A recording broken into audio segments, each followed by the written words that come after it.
Bismillahirrahmanirrahim. Elhamdülillah. Vessalatu vesselamu ala Rasulillah.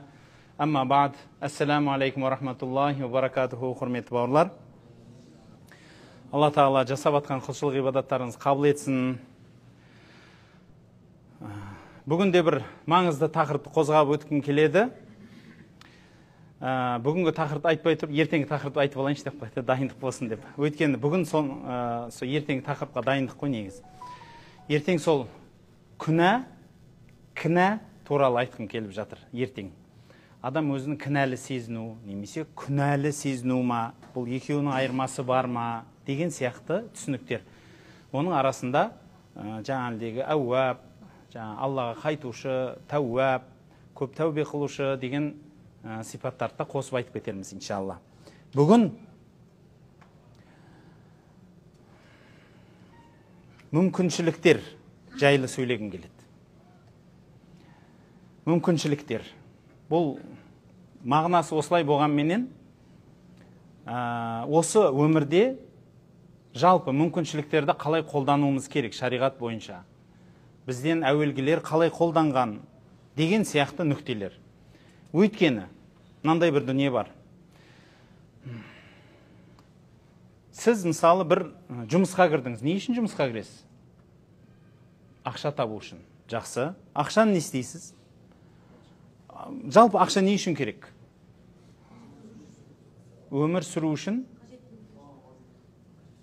Қажеттілік? Тағы да? Негізі бар ғой? Сол қажеттілік дегенге де ұқсайды негізі. Одан да бір әдемірақ сөз бар, қазіргі кезде андай тренд, мода болған сөз, ол финансовый безопасность деп айтады ғой андай. Қаржылай қауіпсіздік. Қаржылай қауіпсіздік. Ақша мен тапқым келетіні, жұмыс жасағым келетіні, қаржылай қауіпсіздік болғым келеді. Қандай? Яғни мен қалаған киімімді алып қалатын кезімде қиналмай киім алсам, тамағымды алсам, баратын жермен бара алсам, кішкентай еркіндік деп айтамыз. Бұның барлығын қарасаңыз, түбі мүмкіндіктер іздейміз біз. Сол мүмкіндікке жеткізетін себептің біреуі ақша. Мүмкіндіктер ғана іздейміз. Ақша не үшін керек сізге? Сол мүмкіндік ашып беру үшін. Сіздің қалауыңызға мүмкіндік ашып береді. Дұрыс па? Киім аласыз, не дейді, қалаған жеріңізге барасыз, тәтті тағам жейсіз, дегендей көңіл көтересіз, жүресіз, тұрасыз. Бұның бәріне мүмкіндікті әуелі Алла береді ғой, бірақ соған себепкер дүние ол ақша. Дәл сол сияқты бір адам жұмысқа барғанда да карьера қуат. Арғарай, жоғары шығып, мансап қуат. Не үшін? Оның ішінде көп адам ойлайды. Солардың біреуі, себептердің біреуі, ең негізгі себептердің біреуі, ол адамға өзіне внимание дейді ғой, көңіл аудартқысы келу үшін. Біреуге сондай бір көңіл аудартқысы келгеннен кейін өзі атаққа құмарлық пайда болады. Жұрт мені айтса екен, суретке түсірсе екен, шіркін-ай пәленше екен десе, қол қойғызып алса екен бір нәрселерге, автограф, жаңағыдегі не дейді, жұлдыз ауру, былай айтқанда, бір керемет нәрсе деп ойлайды. Бірақ оның барлығы не қыласын жұлдыз болғанда? Жұрт дұрыс көңіл бөлді, не қылды десе, сол көңіл бөлуге алып баратын мүмкіндік қайтадан. Дәл сол сияқты атақ мансап кейде бір адамға сонда мүмкіндік қана жаратып береді. Дүниедегі сіздің, біздің іздеп атқан барлық нәрсемізді ойлаңызшы енді. Негізі осы ақшаменен карьера мансапты айтып қойдық, сонымен бітіп қалады өзі көп адамның іздейтіні ше. Бірақ іздеген нәрсенің көпшілігінде артында біз мүмкіндік іздейміз. Сол мүмкіндік жайлы айтқым келеді. Құрметті бауырлар, Алла Тағала бізге де мүмкіндік жаратады екен. Мысалы, сол мүмкіндіктер туралы бүгін Жұманың кеші, дұрыс па? Жұманың кешінде қай сүрені көп оқуымыз керек? Кахф сүресін, бәрекелді. Кахф сүресінде Зүл-Қарнайн деген екі мүйізді деген кісі туралы риуаят келеді. Сонда айтады, фәәтбәә сәбәбә деген сөз бірнеше рет қайталанады. Бірақ тәпсіршілердің көпшілігі бұны сәбәбун әтбаа дегені ерді, жүрді, жалғастырды деп айтады да, сәбәба дегенді ана сөзбенен тура келгендігі үшін тариқ, жол деп айта салады. Көп тәпсіршілер осы жерден қайта салады. Арғарай жүре берді деп айтады. Қалай жүрді десе, жел кезіп, ер кезіп жүрді деп айтыла салады. Мағына солай бітті деп ойлайды. Бірақ тағы да арғарай сол тәпсірдің ішін ақтарып қарасаңыз, көркем бір тәпсірлердің ішінде әтбаа сәбәба деген басқа мағынамен келеді. Сәбәп себеп. Себептер дегені бұл мүмкіндіктер емес па? Себептер. Ендеше барлық істің себебін арғарай жүргізді деп айтылады. Соны кейбір аудармашыларымыз, тәпсіршілеріміз негізі Зүлқарнайн Алла тағала ол кісіге орасан мықты мүмкіншілік берген азаматтардың бірі. Өткен ел аралайтын, бір жерге барып, олар дін ұстауын бақылайтын. Егер дұрыс дін ұстаса, соларға жақсылықты жаудырып тастайды. Дін ұстамаса, оларды азаптайтын. Одан кейін Алла тағала сен өзің азапта деп айтатын. Құранда дәл осылай келеді. Тағы да мүмкіндіктердің егесі болған атақты пайғамбар бар. Кім? Сүлеймен пайғамбар. Ерекше мүмкіндіктердің егесі. Ол кісіде тіпті қанаты бар аттар болған дейді. Ол кісі желге қожайындық қылған дейді. Жын менен адамдардың барлығына патшалық құрған дейді. Құстардың, тіпті жан жануарлардың тілін білген дейді. Не деген мүмкіндіктер бұлар, тіл білудің өзі үлкен мүмкіндік қой. Бірнеше тіл білу, тіпті құстардың тілін білу деген сұмдық мүмкіндіктер ашады адамға. Мысалы, сол мүмкіндікті көтере алмайтында жағдай болады. Бір Исраилият хабарда келеді, біреу Сүлейменге келіп айтады: "Уа Сүлеймен, маған енді бір арасында бір қыссада айтып қояйық та." Келіп айтады ғой: "Уа Сүлеймен, маған тіл үйретші" дейді ғой, жануарлардың. Сөйтсе айтады: "Саған артықтық қылады, керек жоқ" дейді. Сөйтсе айтады, қоймайды ғой енді анау, өтініш, не сонда қызғанасың ба? Сен Алла берген нәрсеңді біреуге қызғану деген қандай сондай имандылықтан ба бұл деп, енді неше түрлі сөздер келтіргесін мақұл дейді. Жарайды, үйретемін. Сөйтіп оған жануарлардың тілін үйреткен екен. Сөйтсе әлгі кісі кішкентай үйреніп алып үйіне келеді ғой. Үйіне келеді да, естігісі келіп жүр ғой, қорасына кіріп, былай не дейді екен деп сөйлесіп жүріп, енді тыңдап жүріп, байқаса өзінің иті шығып көршінің итімен сөйлесіп тұр дейді да. Сөйтіп айтады дейді, көршінің итіне: "Досым, маған ана майлы сүйегіңнен берсей кішкентай, ертең осы жақын арада егем өледі. Егем өлгеннен кейін ана жерде әдемі ат сойылады. Сол аттан сүйек маған түседі ғой, берем, бөлсем" деп атыр дейді. Мысалы, содан анау егесі ғой өзі қорқып кетті. Сөйтті де ат сойып тастапты. Сөйтсе, жаңағыдегі ат, былай болған айтқанда, бірінші, ертең мынау бір ат, үйде тұрған ат дейді, арам өледі дейді ғой айтқандай. Соны бәрібір тастайды дейді да, мен саған бөлсем дейді. Оны егесі естіп қояды, атты базар апарып сатып жібереді ғой, пысқай ғой. Сөйтеді де, енді анау ертеңіне тағы тыңдаса, анау ренжіп жатыр, ана көрші ит: "Сен айтып едің ғой" десе, "Егем сатып жіберетін қаяқтан білдім мен?" "Ішінен етпейді, сиыр өледі" деп жатыр дейді. Енді сиыр өледі, үйдегі сиыр өледі. Сөйтсе, ол егесі пысық екен, ол сиырды сатып жіберді. Ертеңіне тағы тыңдаса, анау тағы ренжіп жатыр дейді. "Айттың ғой сен" десе, "Жоқ, енді бұл жолы, бұл енді бір білмеймін ғой, қайдан біліп қойып жатқанын бұны. Бірақ енді сол бір бәле келе жатыр ғой. Сол ақыры сол үйіне сол егеме келе жатқан бәле атқа келмекші еді, атты сатып жіберді. Сиырға келмекші еді, сиыр сатып, енді өзіне келеді, өзі анық өледі" деп айтады дейді. Одан кейін ана малды сояды, той болады, жейміз деп айтады дейді. Соны бейшара жылаған күй Сүлейменге барады: "О Сүлеймен, мен мынандайды естіп қойдым, осындай қылдым, енді не істеймін" дегенде айтады ғой: "Мен саған айттым ғой" дейді. "Ол саған керек емес еді" дейді, оны білудің. Саған керек емес еді оны білудің. Бұл енді әзіл әңгіме болғанмен, мен айтпақ болған нәрсем, кейбір адамдар басындағы мүмкіндігін дұрыс пайдаланбайды, көрмейді. Тіпті мынандай притча бар, сөз бар. Баяғыда бір үлкен бір қаланың кітапханасы жанып кетіпті. Соны сөндірем деп жүгіріп жүріп, бір кісі кітапханаға барам деп. Кітапханадан бір көне бір қағаз тауып алады ғой. Сөйтіп ашып қараса, ана жерде секрет жазылған ғой, бір керемет құпия. 100 жылда бір рет дейді, мына теңіздің жағасынан бір жұлдыз түседі екен суға да, соны жұлдызды теңіз лақтырып жібереді екен. Соны ұстаған адам, ұстап, жаңа өзінің тілегін айтқан адам тілегі тоқтаусыз қабыл болады екен ғой. Ананы оқиды да, сөйтеді да, күніге жұмысқа бара жатқанда да, қайтып атқанда да, ана теңіздегі тастардың бәрін ұстап, суға лақтырып кететін болады ше.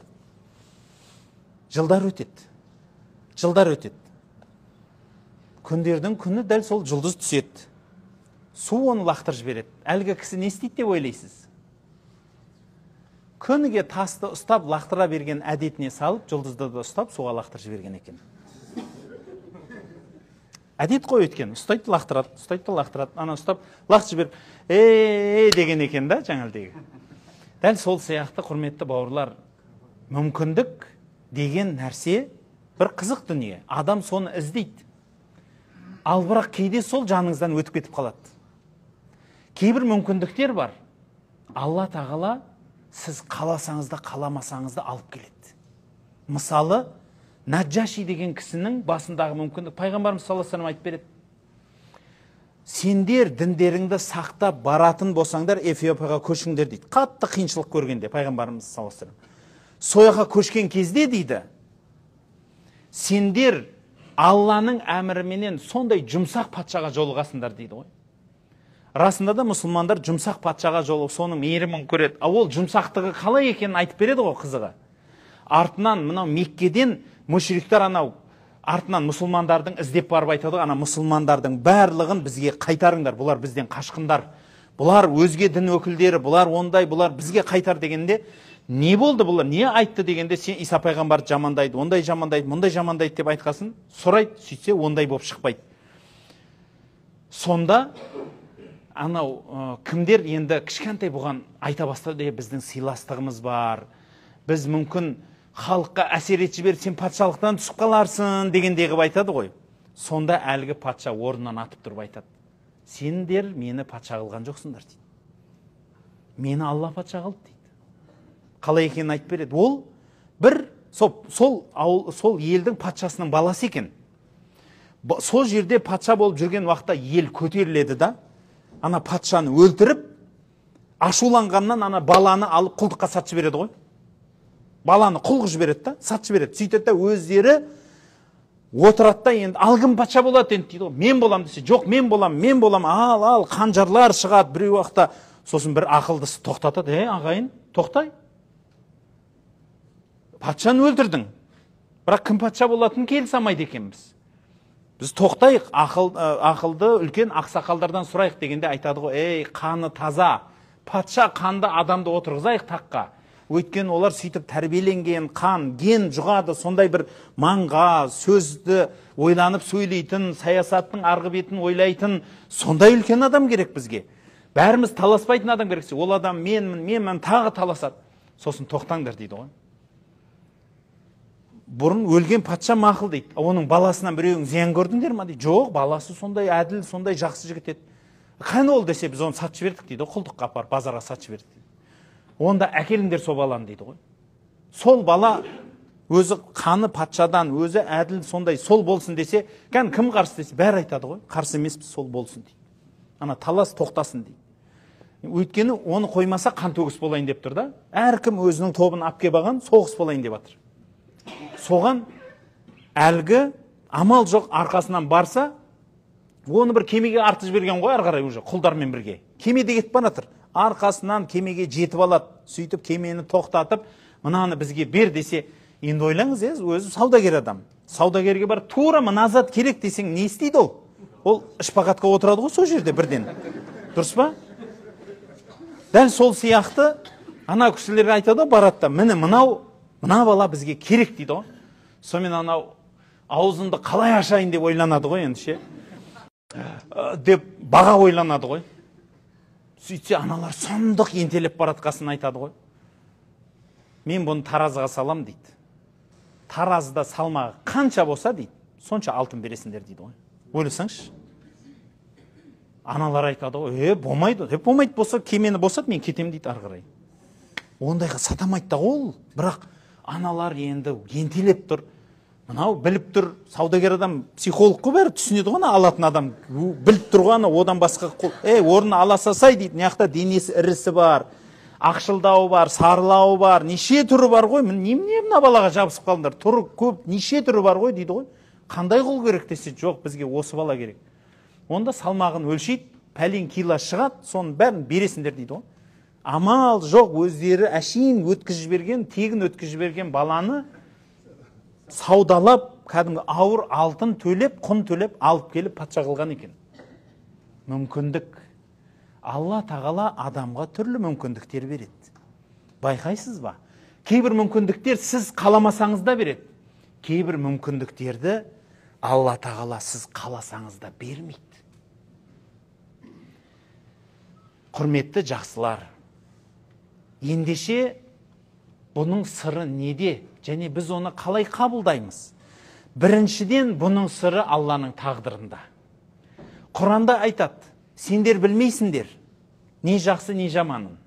Сендер жақсы деген нәрсе жаман болуы мүмкін. Сендер жаман деген нәрсе жақсы болуы мүмкін. Сендер білмейсіңдер, Алла білуші дейді. Дұрыс па? Сондай. Өйткені біз ойлаймыз, мына нәрсе шынымен маған керек деп ойлаймыз. Бірақ сол керек па шынымен? Оның артын ойламаймыз. Оның артынан біз кім боламыз дегенді де ойламаймыз. Кейде бір әшейін өзіміздің қалауымызбен кетеміз. Тіпті керек болса, Омар халифа әдемі сөз айтқан екен, Омар халифа. Ер жігітке дейді, қалаған нәрсесін алудың өзі ысырапкершілікке жетерлі болады дейді. Қараңыз, ысырапкершіліктің соншалықты өзі негізі ысырапкерші адам кімнің ағайыны болады? Бәрекелді. Құранда айтылған, ысырапкерші адамдар шайтанның ағайындары деп айтады. Ал сонда ысырап жасаушы адам соншалықты шайтанның амалын жасаушы адам. Омар халифамыз айтады, Алла о кісіден разы болсын. Ер жігітке қалаған нәрсесі, мынаны қалап тұрмын, алдым десе, сол ысырапқа жетеді дейді. Өйткені білесіз ба, керек деген нәрсе бар. Қалап тұрмын деген нәрсе, екеуі екі түрлі да. Адам қалаған нәрсесін алуы мүмкін. Мысалы, Майк Тайсонды алайықшы. Майк Тайсон өмірінде 500 миллион доллардың жобасында одан көбірек болмаса, аз емес ақша тапқан екен бокстан. 500 миллион доллар. Бірақ карьерасын, ол кісі мансабын 30 миллион доллар қарыз болып бітіреді. Қызығы? Неге? Себебі ол кісі ақша жаратуды білмейтін. Бір қымбат дүкенге кіреді екен да, киіп ала береді екен ғой. Анау кісі енді саудагерлер келеді да, мынау жарасты, мынау соңғы мода, мынаны десе ала салады, бірақ өмірі сол сатып алған күйі киілмейді екен кейбіреулері. Не бір қымбат машина мінет, бірақ оны азақ мінет, бар жоқ ше, көп емес. Мысалы, кейбіреулер бар ғой, өткенде де шынымен бір кісінің тыңдан рас айтқан сөзінде. Мен дейді бір керемет машина аңсап жүрдім, ақша жинап сатып алдым дейді. Сөйтіп мақтанып мінем дейді да енді. Сөйтіп мініп жүріп, ойландым дейді. Сонша бұл осы машинаны сатып алғанда мен не аңсадым, бұның артында не бар деп та, неге рахаттанам мен осы машина мінгенде, неге маған рахат, не үшін мен масаттанам деп ойладым да, сол машинам болмай қалса не болады деп ойладым дейді. Сөйтсем қысылам дейді. Өзіме айтсам ше, машинаң жоқ болса не болады десе, ренжеймін дейді да. Содан ойладым дейді. Неге десем, сөйтсем анау машина сұлу, жұрттар қарағанды жақсы көреді екен ғой. Анау внимание дей ма, жұрттар назар салу керек екен. Сосын ойлаған ғой, маған бұл сонда адамдар назар салу үшін мен затты өзіме құнды деп тұрмын ба? Зат маған сонда анау жұрттың назарына алған мынау зат сонда маған қымбат болып тұр ма? Есептедім де сөйтсем ше, аптасына ше бір-ақ рет па, екі-ақ рет мінем да? 2 күн мінет, бар жоқ ше, аптасына. Қалған уақытта тұрады ол машина, шаңғып. сапарлап жүреді, ары жүреді, біреу достар алып кетеді, жұмысының анау бастық қой, жұмысының машинасы тасиды. Бірақ анау көлігін аптасына бір-ақ рет, мен сонда аптасына бір рет мінуге мен соған мына пәлен мың доллар жұмсадым ба? Сонда пәлен мың доллар, сонда жұрттың маған о деп қарағанына мен сонда сонша ақша төледім ба? Сатып жібердім дейді. Біраз уақытқа шейін қиналып жүрдім дейді да. Жұрттар не ойлайды? Не ойлайды? Сөйтсем жұрттың құрметі дәл сондай дейді маған. Ешқандай өзгерген жоқ. Мәмілесі сондай өзгерген жоқ. Менің ойымда ой дейді да, ана машина болса ғана сыйлайды деген. Машинам жоқ, жұрттар сол күйі араласты менімен дейді. Сосын түсіндім дейді да, адамға зат емес, адамилық қымбат. Адамның өзінің қасиеті қымбат деп. Мен оның мысалды айтқым келгені, біз білмейміз. Алла білуші, не жақсы, не жаман. Бірақ Алла тағала бізге ақыл берді. Соған таразыласаңыз көп нәрсені көруге болатын дүние болды. Мүмкіншілікті Алла тағала бізге береді, кейде бермейді. Кейде біз өзіміз іздейміз мүмкіншілікті. Дұрыс па? Бірақ сол жағдайларды мен айтқым келетіні, құрметті жақсылар. Алла тағала сізге берген мүмкіншілік ешқашан жамандық болмайды. Бұл бірінші ереже. Өйткені Алла білуші, біз білмейміз деген Құрандағы ереже бойынша. Алла тағала сізге бір мүмкіндік берді ма, одан айырылмаңыз. Мысал ретінде айтатыным ауыр мысал шығар. Бұл мысалдың енді бір әсем орнына басқа мысал айтар едім, бірақ аузыма келіп тұрған мысал осы болып тұр. Мен мысалы есімде, сонау 90-шы жылдарда бір болған уақиға. Свет өшіп қала беретін, сондай замандар ғой. Ол кезде қар қатты жауатын. Сол бір жерлерде. Бір кісінің 5 баласы болады ғой, бірінен кейін бірі, келіншегіне жақындаса көтере береді екен. Содан қысылған ғой. Енді анау ең соңғысы да кішкентай келіншегін денсаулығы нашар. Соменен дәрігерге барса айтады, дәрігер айтады ғой, бұны тоқтатайық енді дейді ғой. Алып тастайық. Жарайды, енді 5-еуі де жетеді ғой дейді, алып тастайық, мақұл. Қалай алып тастаймыз десе, 5 балаң бар ғой дейді да, мынау әйелің денсаулығы болсын десең, қой енді дейді да. Соменен бұлар келісіп, ана дәрігердің уыма, өздерінің ақмақтығы ма, әйелдің жатырын алып тастамақшы болады ғой. Тумайтын болады да, сонда тыныш жүреміз дейді. Мына 5 бала мынандай жетеді бізге, оны бағып алсақ қой оны. Жетеді деп, дәрігермен келіседі, больницаға алып барып тастайды жолдасын. Сөйтіп кеш болып кетеді ғой, документі ана-мынау дегенше. Мен ауылға қайтамда, ауылға бара жатқанда жол жабылады. Содан жол жабылып, қар болады ғой, қыстың күні. Арғы бетке зорға өтеді, таңертең тазалайып. Таңертең өтіп үйіне келсе, үйі суық тып-тыныш тұр. Ашса 5 баласы көмір жаққан, көмірден иістеніп ұйықтап қалған ғой, сол үй тұрмайтын бұл. Бір түн жоқ. Қатын тоқта, алдырма деп арқаға барам дегенше, жолдас ырза болып отыр дейді. Операция сәтті өтті, ота керемет болды, енді тумайтын болдым деп айтады. Біз жақсы деген нәрсе жақсы бола бермейді. Біз жаман деген нәрсе жаман бола бермейді. Құдай берсе, қазақта сөз бар, қожаң берсе, қойның артық дейді. Сондай сөз бар да.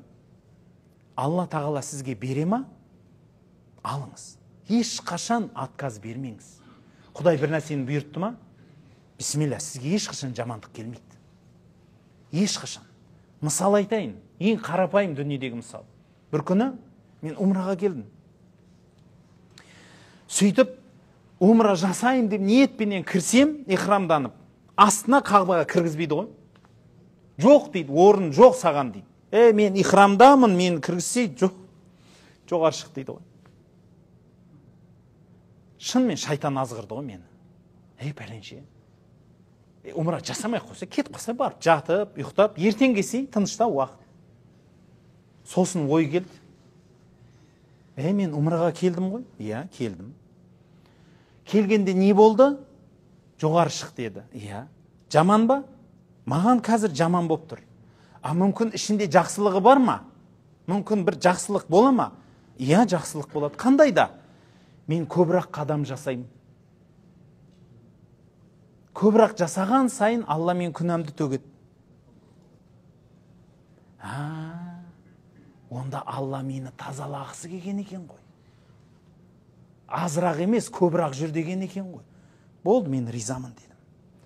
Сөйтіп ананы бір-ақ айналдым, бар жоқ ше, үлкен жақты. Бір айналсам, тур екінші этаждан бірінші этажға үлкен жол ашылады да, бүйтіп түсе саласың ғой ары қарай, тур Қағбаның жанына.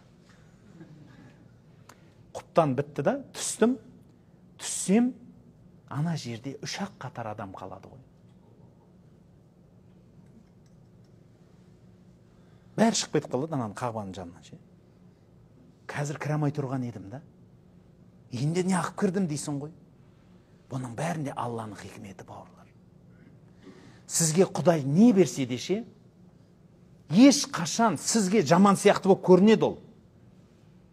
Бірақ еш қашан оны жаман деп ойламаңыз. Бұйыртты ма? Позитив ойлаңыз. Әрдайым Алла сізге бір нәрсені бұйыртса, еш қашан сізді кем қылмайды. Ол бірінші ереже. Екінші ереже. Сіз өзіңіз тілеген мүмкіншіліктер бар. Бірақ сол мүмкіншіліктің орнына басқа мүмкіншілік береді Алла тағала. Не істейміз? Ризашылықпен қабылдаймыз. Ал егер ол мүмкіншілік берілмесе ше мүмкін, сіз сұрадыңыз, бер дедіңіз, жоқ саған. Болды, жоқ, мүмкіншілік жоқ, есіктің бәрі жабылды. Қуаныңыз. Өйткені истихара деген дұға бар, пайғамбарымыз үйреткен. Мағынасын айтайықшы. Аллахумма инни астахирука. Аллахым, мен мағынасын айтып берейік. Аллахым, мен сенен таңдау сұраймын. Яғни мен таңдамаймын да, саған беремін таңдауды дейді. Ва астақдирука би құдратик.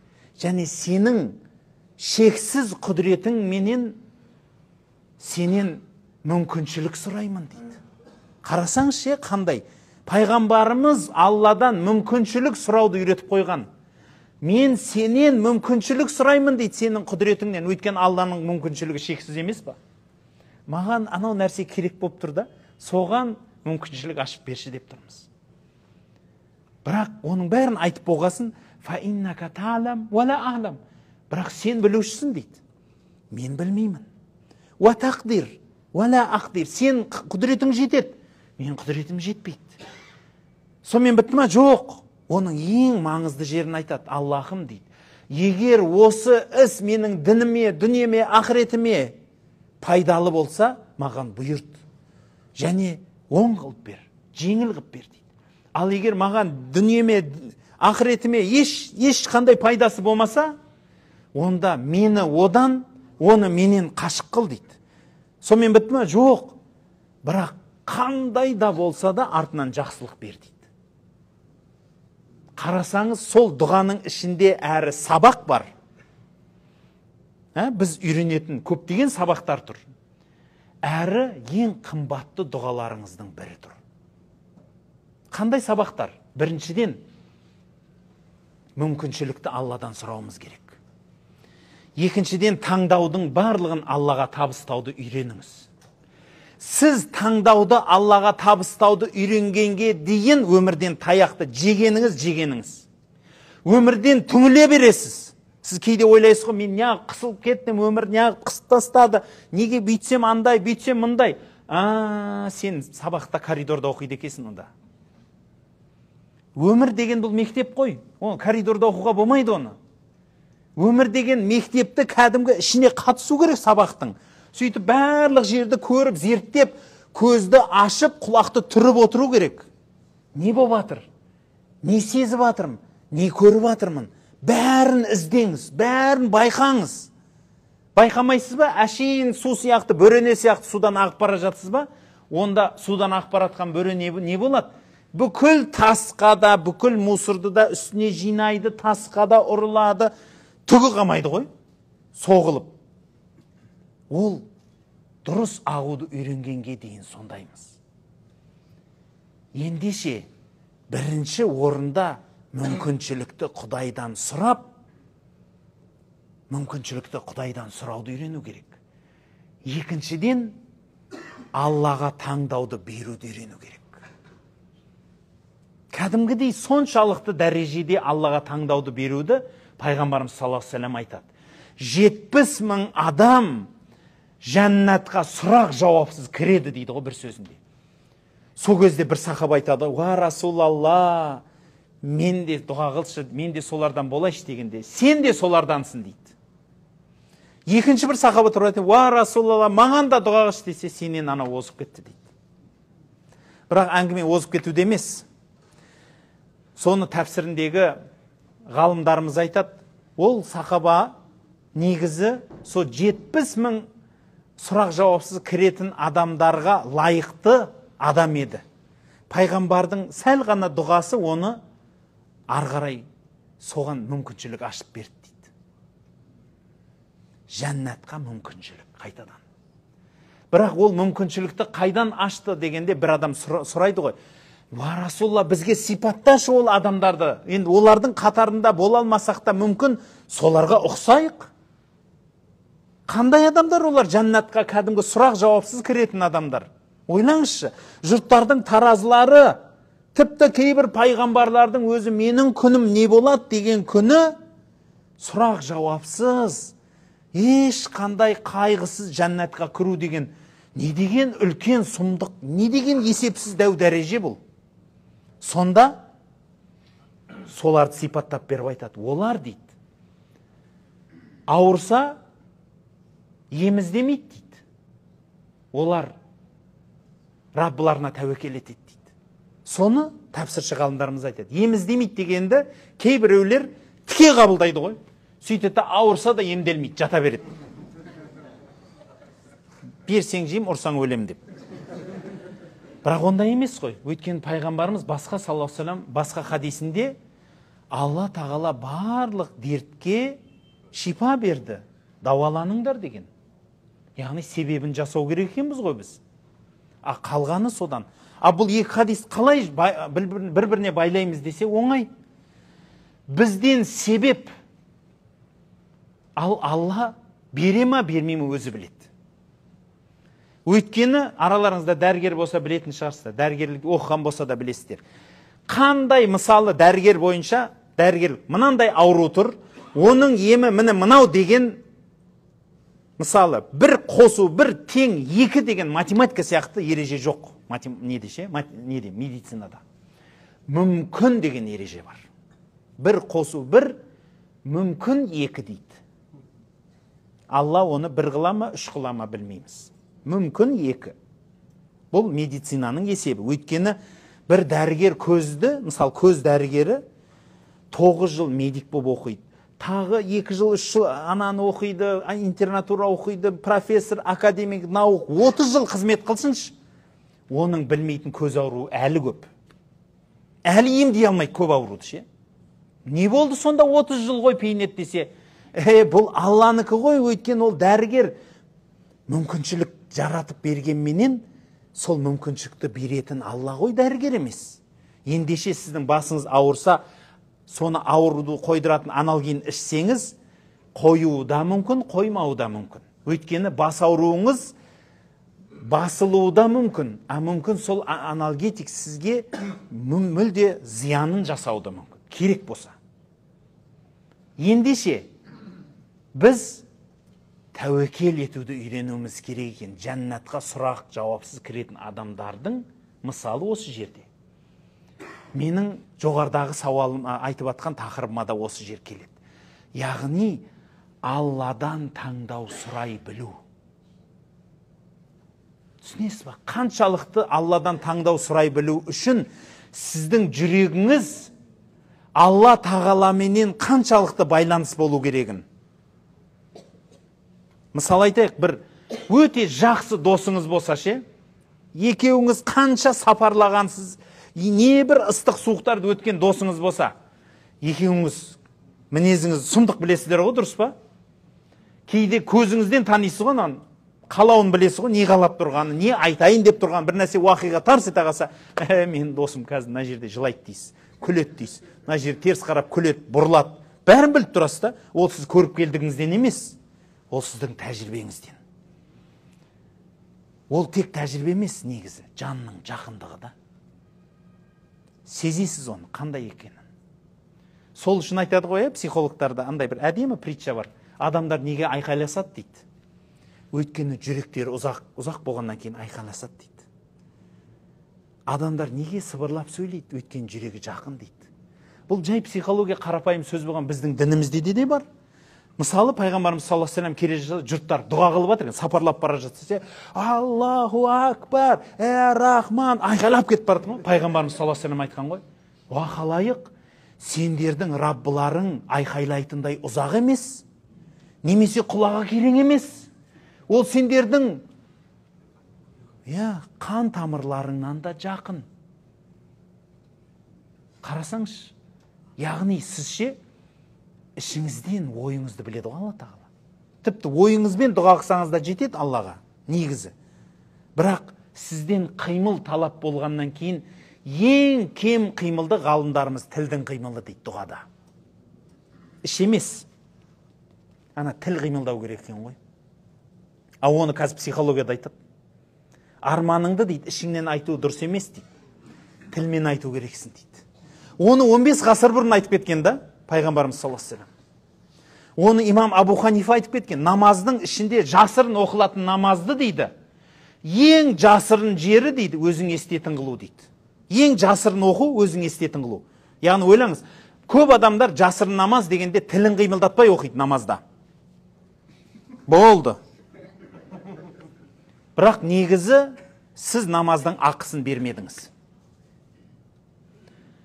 Намазда, жасырын намазда өзіңіз естетін қылып оқуыңыз керек. Біліңіз. Мысалы, бір мысал болсын, енді әдейі бір-екі жан-жаққа не қылып отырып айтқым келгені ғой. Біздің Түркістанда баяғыда Қадыр қары деген қарекең өтіпті. Бір қызығын айтып беріп жатқан ғой. Сол енді имам болып намаз оқып тұрса, енді көпшілік адамға жақпайды ғой, біреулердің жаныңызда тұрып алып, біреу чіп-чіп деп оқып тұрған біреуге жақпайды ғой. Сонымен ашуланып та айтты, қареке, қареке, айтыңызшы депті. Осы мына адамдар пыш-пыш деп тұрады намазда. Не оқып, не қойғанын білмей қалам. Айтыңызшы, сол дұрыс па десе, қарекең айтты. Ойлаған ғой, мені жақтайды, анам бәрін ұрсып тастайды деген ғой. Қарекең айтты. Сіз сонда намазда жұрттың пыш-пыш деген естіп тұрасыз ба, жоқ, өзіңіз оқып тұрасыз ба деген екен.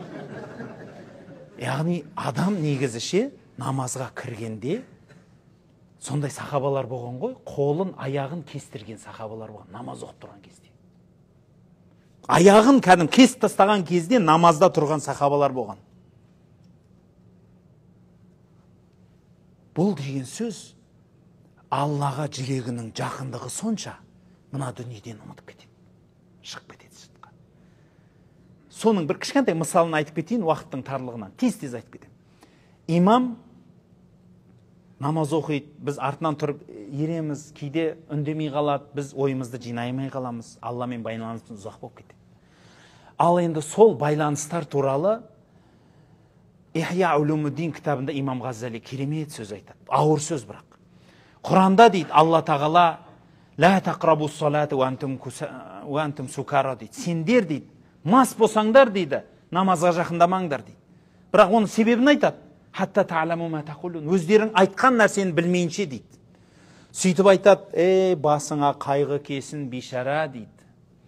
Сен дейді намаз оқып тұрғанда арақ ішпей-ақ не айтып, не қойып атқанын білмей тұрасың ғой дейді.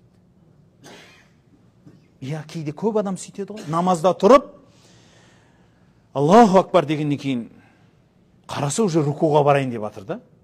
Ананың бәрін оқып тастаған ба сонда? Өзі түсінбей қалады. Немесе кейбіреулер оқып алады да, мен неше ракағатқа келдім дейді. Сен қаяқта жүрсің көке? Баяғыда Қожекең бір мешітке кесе, бір имекең намаз оқып тұрған ғой жұртқа. Қожекең әулие кісі болған ғой, Қожа Насыр. Бірден халық жамағатта тұрып, жік әй, жік деп ешкі қуға бастаған. Жұрттың бәрі күлген ғой. Сөйтсе имам да шыдай алмай, Қожеке, намазымызды бұздыңыз ғой десе, Қайықтан білейін, сіз енді қорадағы ешкілеріңіз кіргізе алмай жатқасын, мен де айдап атқам ғой дейді. Сөйтсе, молдекең намазда тұрып алып, үйдегі қорадағы ешкісін ойлап тұр екен ғой.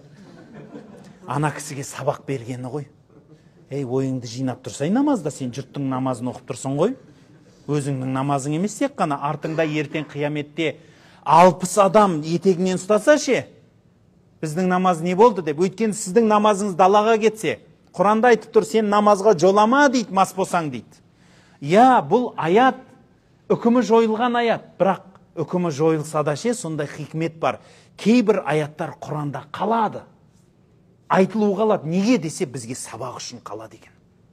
Сол сабақтардың біреу имам Ғазали айтады ғой. Намазда бастан аяқ сен бүкіл әлемді ұмытуың керексің ғой дейді. Ал енді соның, ол енді хастардың хасы жетеді ғой оған. Бірақ тым болмағанда дейді, еш болмағанда, жай намазға келіп, осы тұрған кезіңде қыбла қарап, Аллаху Акбар деп қолыңды көтергенде еш болмағанда, еш нәрсе ойламашы дейді.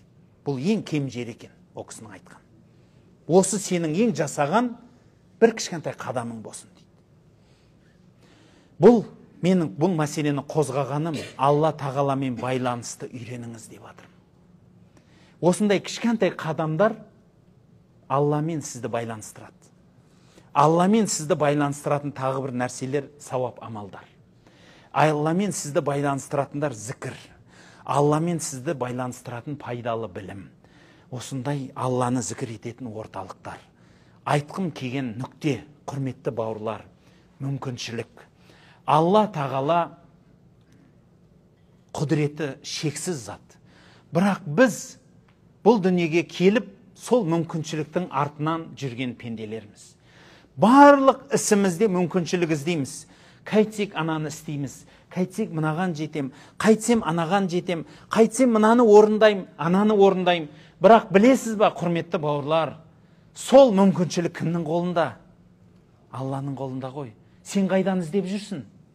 Қаяқта лағып жүрсің, айтыңызшы. Енді осы сұрақ біздің қорытынды сұрақ. Мүмкіншілік іздеу сізде, мінде, бәрімізде бар. Жақсы, қайдан іздеп жүрсің мүмкіншілікті? Менің бастығым қуып жіберсе, мен нансыз қалам десең, сенің құдайың бастық. Мен басқа, мысалы, мен дәрі іштім, сол дәрі маған шипа береді десе, сенің құдайың сол дәрі. Пайғамбарымыз айтады, қияметке жақын доллардың құлы деген сияқты мағына, динардың құлы, күміс ақша, алтын ақшаның құлдары болады дейді. Дәл сол сияқты қазіргі кезде доллардың құлдары бар, мансаптың құлдары бар. Бірақ білесіз ба, оның барлығы іздеп жүргені солар маған мүмкіншілік берсе дейді. Бірақ айтыңызшы, мүмкіншілік солардың қолында ма? Мүмкіншілік олардың қолында жоқ. Олардың қолынан дым да келмейді. Бәлки бүкіл мүмкіншілік Алланың қолында. Ал соны мүмкіншілікті сұраудың ең әсем дұғасы истихара дұғасы. Ендеше осы Меккеден кетпей тұрып, сіздер тапсырма ертеңге шейін болса да истихара дұғасын жаттаңыздар. Жат білетіндер көбірек оқуды үйреніңіз. Алла тағала осы жерге қайтадан аман сау келуіңіз нәсіп етсін деп сұрап алыңыз. Өйткені бұл дұғада Алладан мүмкіншілік сұрай білу, оныменен терең байланысуды үйрену бар. Терең байланысуда ана астындағы әдемі сөздер тұр. Аллахым, дүнием ақыретіме бәріне жақсы болса маған бер, жаман болса берме, бірақ қалайда жақсылық бер деген сұрақтардың әрбірін ойлана алсаңыз, Аллаға қалай сөйлеу керек, қандай арақашықтықты ұстау керекті сіз білесіз. Ал оның бәрінің ішіне кіргім келіп тұрған жоқ. Ол сіздің, не дейді, пища для ума дейді ғой. Бір ойланатын, осы дұғаны оқып қойып, соныменен бірнеше күн бойы ойланып жүретін бір сіздің жемісіңіз болсын дегім келеді. Субханак Аллахум ва бихамдик, ашхаду ан ла илаха илля анта, астағфирук ва атуб. Я Аллахым, Раббым Аллахым, дүниелік ақыреттік қандай да бір талап тілектеріміз болса қабыл ет. Құдіреті шексіз болған Раббым, бізге осындай мүмкіншілік бергеніңе шексіз мақтаулар болсын. Өзіңнің қағбаңның жанына бару, осындай киелі жерлерді зиярат ету. Раббым, Аллахым, тіпті қолымызды көтеріп өзіңе жалбарынуға да мүмкіншілік бергеніңе шексіз мақтаулар болсын. Раббым, Аллахым, бізге сұрамастан иман бердің. Ендеше біз сұрағанымызды, біз сұрайтын нәрсемізді ендеше сенің беруің хақ нәрсе. Біз сенен жәннатты сұраймыз. Раббым, Аллахым, сұрамай жәннаттың кілтін берген екенсің. Сол жәннатқа кіруге мүмкіншілікті бергейсің. Аллахумма салли аля сайдина Мухаммадин ва алейхи ва сахбихи ва саллим.